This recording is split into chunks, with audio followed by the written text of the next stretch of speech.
शुभविवाह या मालिकेच्या 11 जानेवारीच्या भागामध्ये आता गजराज इनामदार हे भूमीला डेली रिपोर्ट मागतात आणि भूमी सगळे रिपोर्ट घेऊन त्यांच्यासमोर येते।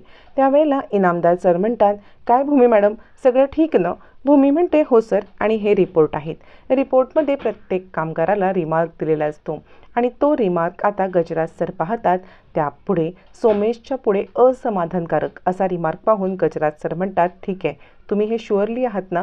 तुम्ही सोमेशला आत्ताच्या आत्ता इकडे बोलवायला सांगतो। आणि ते फोन करून सोमेशला बोलवतात आणि सोमेशला समोर बघत गजराज म्हणतात, हे बघा तुमचा डेली रिपोर्ट। असं म्हटल्यावरती सोमेश म्हणतो, माझ्या पुढे असमाधानकारक म्हणजे आत्तापर्यंत कोणतेही सुपरवायझर मला असमाधानकारक असा कधीच शिक्का देत नव्हते, पण या मॅडमचा माझ्यावरती राग आहे। तोपर्यंत इकडे आता रागिणी विचार करत असते अभिजितचा, म्हणजे अभिजितने खरंच या सगळ्यामध्ये पैसे जास्त लावले असतील का? इतका तो बायकोच्या आहारी गेला असेल का? कारण आत्तापर्यंत इतकी किंमत कधीच लावलेली नव्हती आणि त्यामुळे मला असं वाटते की अभिजित काहीतरी खोटं बोलतोय, तो बायकोच्या आहारी गेलेला आहे असा विचार करत आता जोसेफला रागिणी कॉल करते। जोसेफला कॉल करून ती सांगते, हे बघ, आकाश आणि भूमी यांची काही माहिती मिळाली का? जोसेफ म्हणतो, नाही मॅडम, अजून तरी काही मिळाली नाही। मग रागिणी खूप चिडते आणि तुला किती वेळा समजावले की सगळी माहिती लवकरात लवकर आण, तर तुझं काही उपयोगच नाही आहे। जोसेफ, तू न हे काम न बंद कर, नुसते पैसे घ्यायची कामं करतोस। यावरती जोसेफ म्हणतो, मॅडम अहो असं काय करताय, मी खरंच न शोधण्याचा प्रयत्न करतोय। रागिणी म्हणते, ते हातातलं काम जरा बाजूला ठेव आणि दुसरं मी जे काम सांगते ते कर। आता रागिणी खरं तर इकडे स्वतःच्याच मुलाची अभिषेकची आता इन्क्वायरी करण्यासाठी जोसेफला कामाला लावणार असते। ती जोसेफला म्हणते, काम जरा पर्सनल आहे, या कानाची त्या कानाला खबर लागता कामा नये, मी जे सांगेन ते काम तसंच्या तसंच झालं पाहिजे। असं म्हणत रागिणी आता जोसेफला खूप महत्त्वाचं काम देते आणि तेच आता पौर्णिमा काय काम चाललंय यांचं जोसेफसोबत म्हणून अडून अडून आता दाराच्या बाहेरून ऐकत असते। रागिणी सांगते, हे बघ, हे काम न अगदी गुप्तपणे झालं पाहिजे, आत्तापर्यंत दिलेल्या प्रत्येक कामापेक्षा हे काम जास्त महत्त्वाचं आहे। असं म्हणत रागिणी जोसेफशी बोलत असते, पौर्णिमा ऐकत असते। इकडे सोमेश सांगत असतो, या मॅडमनी उगाचच माझ्याविरुद्ध ही कंप्लेंट केली। यावरती भूमी सांगते, नाही म्हणजे हे कामात तर टंगळमंग करतात, कामाच्या आधीच ब्रेक घेतात, पण काल तर ह्यांनी हाईट केली। गारमेंट कंपनीमध्ये यांनी धूम्रपान करण्याचा प्रयत्न केला, मी ह्यांना ओरडले, त्यानंतर यांनी तिकडून निघून गेले। यावरती इनामदार सर म्हणतात, मग भूमी मॅडम यांना आपण शिक्षा करूया, कामावरून काढून टाकूया का? भूमी सांगते, काल मी यांना सांगितलं तेव्हा यांनी बाहेर गेले होते, त्यामुळे ह्यांना एक संधी द्यायला हरकत नाही आहे, एक संधी देऊया, यापुढे त्यांनी जर का नीट काम केलं तर आपण त्यांना कामावरती ठेवूया।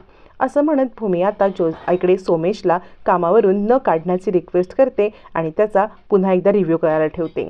तोपर्यंत सोमेश चिडतो आणि रागारागात बाहेर जातो। इनामदार म्हणतात, हे बघा भूमी मॅडम, अशीच डेली रिपोर्ट तुम्ही देत जा, प्रत्येक कामगाराबद्दल तुमचं वैयक्तिक मतसुद्धा महत्त्वाचं असेल। असं म्हणत इनामदार आता भूमीला खूप मोठे अधिकार देतात, पण भूमीवरती सोमेश मात्र खूप चिडलेला असतो। त्याच वेळेला इनामदार सांगतात, हे बघा, आपल्या कंपनीसोबत एका मोठ्या कंपनीचं डील होतंय, खूप मोठं कॉन्ट्रॅक्ट आहे, ती कंपनीचं नाव पण मोठं आहे, पण आपल्या पण कंपनीचं नाव काही हलकं नाही आहे। यावरती भूमी म्हणते, सर कोणती आहे ती कंपनी?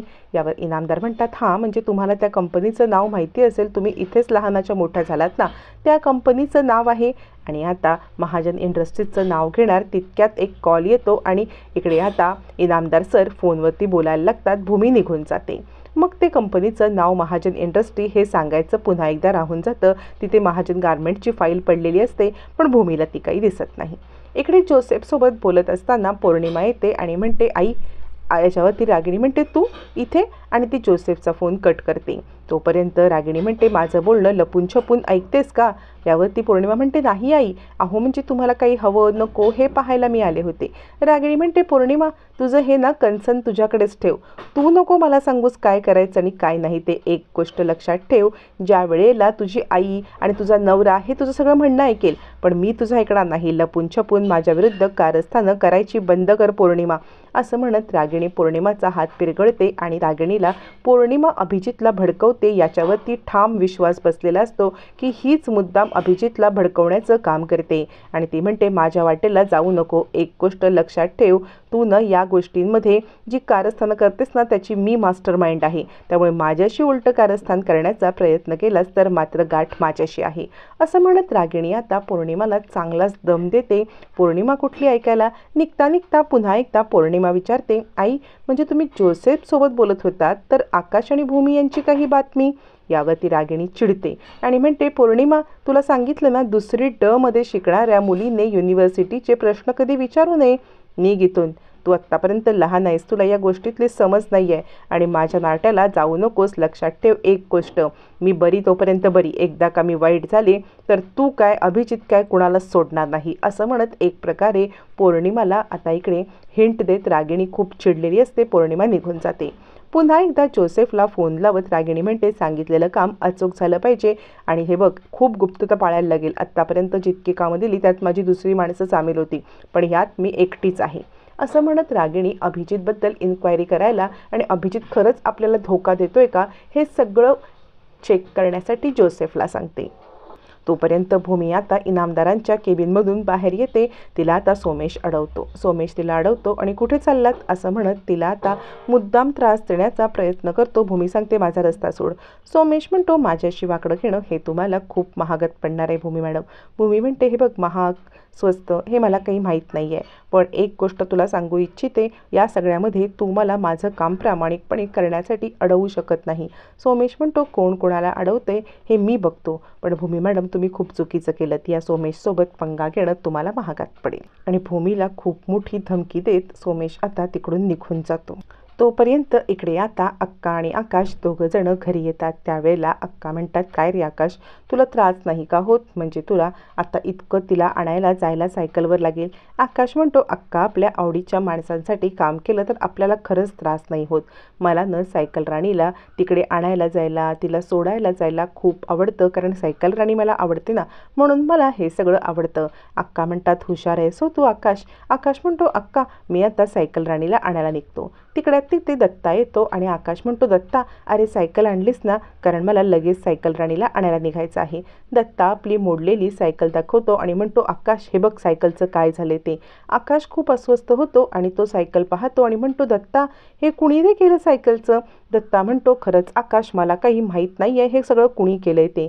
मग आकाश आता वेड्यासारखा ती सायकल पाहत बसतो. सकाळी सायकल घेऊन गेलेली ती आत्ता बिघडली कशी, आकाशला मोठं कोडच पडतं. त्याच वेळेला तिथे आता स्वतः तो दुष्यंत येतो आणि हे सगळं दुष्यंतचं कारस्थान असतं.